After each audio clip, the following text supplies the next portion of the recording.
नसीम साहब, सबसे पहले तो मुझे ये बताइएगा कि माजी में हमने हमेशा देखा है कि पाकिस्तान के हवाले से परसेप्शन बड़ी नेगेटिव होती है और इंडिया का जो बयानिया होता है वो बिक रहा होता है मगरबी प्रेस में।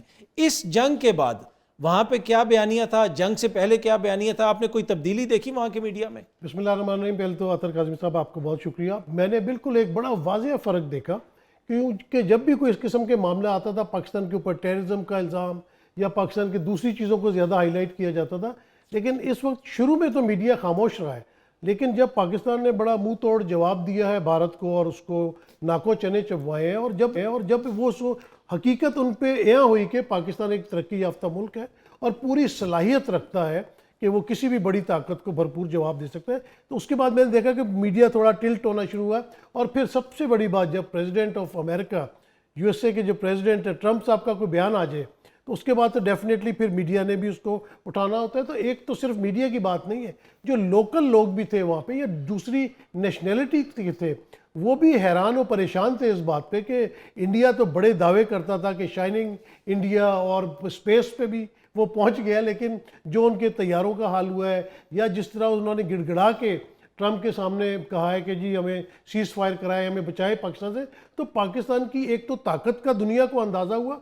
दूसरा, पाकिस्तान का एक जो बड़ा अच्छा इंप्रेशन गया वो ये गया कि एक ये सॉवरन स्टेट है और बड़ी सेंसिबल स्टेट है, क्योंकि न्यूक्लियर स्टेट है ना, और बड़ी रेजिस्टेंस हमने शो की।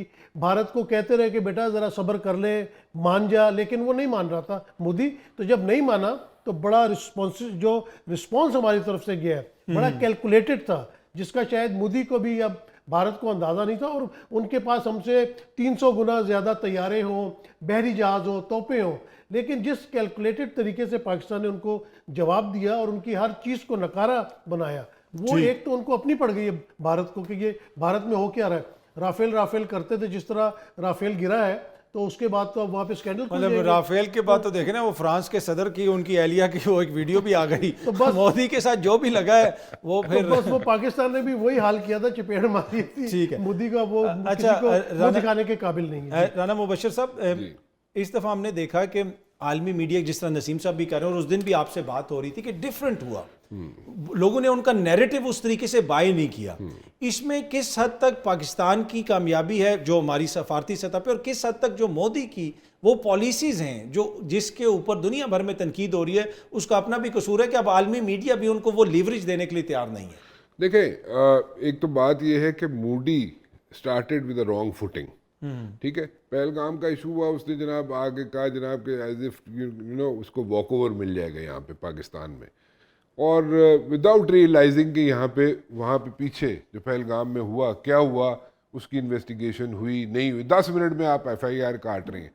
ठीक है, और ये सारा गलत था, गड़बड़ थी। और the media, the western media, the entire world's media never bought this thing and they realise कि फॉर द फर्स्ट टाइम जो इंडिया जो है, जो अपने आप को मार्केट करता रहा है पूरी दुनिया में, वो मार्केट करता रहा है कि जनाब I am the only country in this region, वो असर्ट कर सकता है, लेकिन वो असर्ट नहीं कर सकता। उसकी कली जो है, इंडिया की कली जो है, वो खुल गई 3 घंटे और 45 मिनट में। ये 4 दिन की लड़ाई नहीं थी, ये 3 घंटे और 45 सेकंड में वो एक्सपोज हो गया पूरी दुनिया के आगे। इससे बड़ा डैमेज मोदी जो है इंडिया को, इंडिया के साथ या इंडियन अवाम के साथ, भारतीय अवाम के साथ नहीं कर सकता था, क्योंकि उन्होंने पिछले कई दहाइयों से अपने आप को मार्केट किया हुआ था। ठीक है, और वो टक्कर पे आ सकता है इंडिया जनाब चाइना के, और ये कर सकता है और वो कर सकता है, वो सारी चीज़ें जो है ना, all those perceptions went down the drain. ठीक है, और उसको बिल्कुल जीरो हो गया वो। अब इसलिए मीडिया हो, वेस्टर्न मीडिया हो, कोई भी मीडिया हो, वो उनकी चीज़ें बाय नहीं करते। एंड आप सोने पे सुहागा ये कि इंडियन मीडिया, ठीक है आप ज़रूर रिपोर्टिंग करें उसमें, ठीक है, हम ये नहीं कहते कि आप 100% रिपोर्टिंग करें, लेकिन एटलीस्ट 80-90% तो ट्रूथ होना चाहिए ना। 5-10% मुबालगा कर लो, चलो यार ऐसे कर लो तो तुम, ठीक है, तुम्हारा टिल्ट है इंडियन मीडिया, इंडिया की तरफ टिल्ट है, चलो कर लो। इंडिया, मूडी ने बहुत प्रेशराइज किया हुआ इंडियन मीडिया को, चलो वो भी मान लिया, ठीक है, लेकिन एटलीस्ट 80-85% तो ट्रूथ दे दो ना।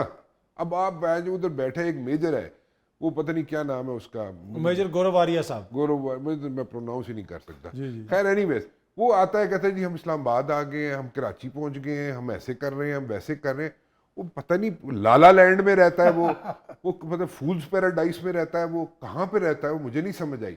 या he was sir high on stadium drugs, हमारे उड़ा वो दिए। ड्रग्स में था, पहले क्या हाई था या पता नहीं किस चीज पे हाई था वो, I don't know, I fail to understand. But then again Moody की भी हालत यही है, मूडी इज ऑल्सो साइकोपैथ, ठीक है, उसने इंडिया का बेड़ा गर्क कर दिया, ठीक है, ठीक है, और उसको अब क्या उसमें कौन बाय करेगा उसको। True. वेस्टर्न मीडिया आपने भी काम किया, देखें आपने बाहर के मीडिया के साथ काम किया, मैंने बाहर के मीडिया के साथ काम किया, वो उनको हर चीज जो है ना वो चाहिए होती है, वो चेक करते हैं, काउंटर चेक करते हैं, उसके बाद जाके वो एनालाइज करके फिर उस चीज को सामने लेके आते अगर हैं। इसमें अगर इजाजत हो एक मैं जुमला और ऐड करूंगा, बड़ी अच्छी राणा साहब ने उस तरफ करवाया तवज्जो कि जो फॉरेन मीडिया था वो सब कुछ देख रहा था, और जब इंडिया कह रहा था कि जी कराची तबाह कर दिया, इस्लामाबाद तबाह कर दिया, जब वो अपने कॉरेस्पॉन्डेंट को फ़ोन करते थे तो वो कहते थे यहाँ पे तो एक नॉर्मल लाइफ चल रही है। और फिर जब वो पाकिस्तानी मीडिया देखते थे तो देखते थे कि पाकिस्तानी मीडिया ने बड़ा सेंसिबल किरदार अदा किया, तो फिर वहाँ के मीडिया ने भी उसको फॉलो ठीक करना है। शुरू मैं ज़रा एसआर राना साहब को भी शामिल करूँ। एसआर राना साहब, आप ऑब्वियसली ये जंग शंग तो हमने जीत ली, अब एक सफारती महाज पे भी जंग लड़नी है, सियासी महाज पे भी जंग है। अब तक जो हमारा सियासी रिस्पॉन्स है, आप उससे मुतमईन हैं कि ठीक है जो यहाँ से हम बयान दे रहे हैं, इसलिए कि मोदी साहब तो अब डायरेक्ट पाकिस्तान की आवाम को गोली मारने की बात कर रहे हैं, तो आप नहीं समझते कि थोड़ा सा सख्त जवाब यहाँ से भी जाना चाहिए सियासी तौर पे? एक्चुअली जो ये सरेंडर मोदी है ना, ये फिल्मी बहुत ज़्यादा है, और इसके अंदर मतलब पूरा इंडिया ही खैर वो हॉलीवुड के उसका एक शिकार है। जैसे वो उसमें था कि मैं अब तू गोली भी खा, अब वो उसी से बाहर नहीं निकल रहा। लेकिन असल बात ये कि हमारी तरफ से जो हमारे पॉलिटिशियंस हैं, समहाउ वो पता नहीं किसी मसलहत का शिकार हैं, कोई उन्हें या कोई मतलब लाइन ऐसी दी गई है या क्या है, वो उतने फोर्स के साथ आ नहीं रहे जितनी फोर्स के साथ आना चाहिए था। और उतना तगड़ा वज़ीर आज़म से मैं एक्सपेक्ट कर रहा था कि वो बड़ा तगड़ा रिस्पॉन्स देंगे, बल्कि उनकी बॉडी लैंग्वेज जो है इस फतह के बाद चेंज हो जाएगी। लेकिन मैं बस अब मैं क्या कहूँ कि वो तो हम उनकी तरफ देखते हैं, वो कहीं और देख रहे होते हैं। तो यहाँ पे तो अब जंग पाक फ़ौज ने तो जीत ली मैदान में, और पाक फ़ौज ने तो जो झंडा गाड़ना था फतह का वो गाड़ दिया। अब आगे की जंग तो सारी सियासतदानों की है, और टेबल्स के ऊपर होने वाली जंग है या इंटरनेशनल फोरम पे होने वाली है। और बदकिस्मती से मैं किसी उसके बगैर कह रहा हूँ, गैर जज्बातियत अंदाज में, मुझे कोई एक बंदा ऐसा नज़र नहीं आ रहा जो उतना कद काट रखता हो शीशी थ्रो जैसा, या इस तरह का जो नहीं। पर राना साहब पाकिस्तान देखें को ना, 3 represent दफा कर के सके। वज़ीर आज़म नवाज शरीफ साहब हैं, जंग की प्लानिंग भी उन्होंने की थी, ये खुद उनकी जमात के लोग कहते रहे, तो वो तो हैं बड़ी कदावर शख्सियत हैं। वो डिज़ाइन तो उन्होंने किया था, और वो डिज़ाइन ज़्यादा हो जाना था, लेकिन प्रकार उनकी इधर उधर हो गई थी, और डीशी कोई वो ज्योमेट्री बचा ले गया था, नहीं तो ये बड़ा डिज़ाइन हो सकता था। लेकिन ये कि अब नवाज शरीफ साहब से तो मैंने इसलिए भी कहना छोड़ दिया कि पूरी कौम ने कह दिया, और पूरी कौम जो है वो जो हाथ जोड़ लिए, चीख ली कि को खुदा का वास्ता एक दफ़ा मोदी का नाम ले दें, वो नहीं ले रहे। तो मेरा ख्याल है ये भी कोई डिज़ाइन ही है, कोई डिज़ाइन के तहत नहीं ले रहे।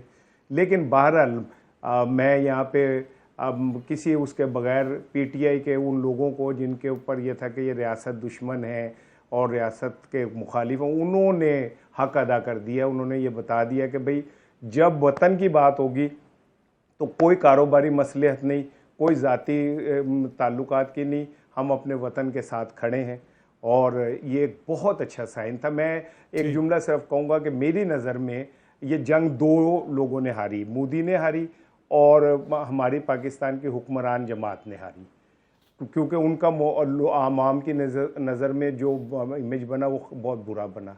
और जंग जीती तो हमारी पाकिस्तान आर्मी ने जीती या इमरान खान ने जीती, जिन्होंने एक क्रिटिकल मौके पे साबित किया कि चाहे वो जितने मर्जी तकलीफ़ हो, मुश्किल हो, ख़राबी हो, मुश्किल वक्त में वो अपने वतन के साथ। ठीक है।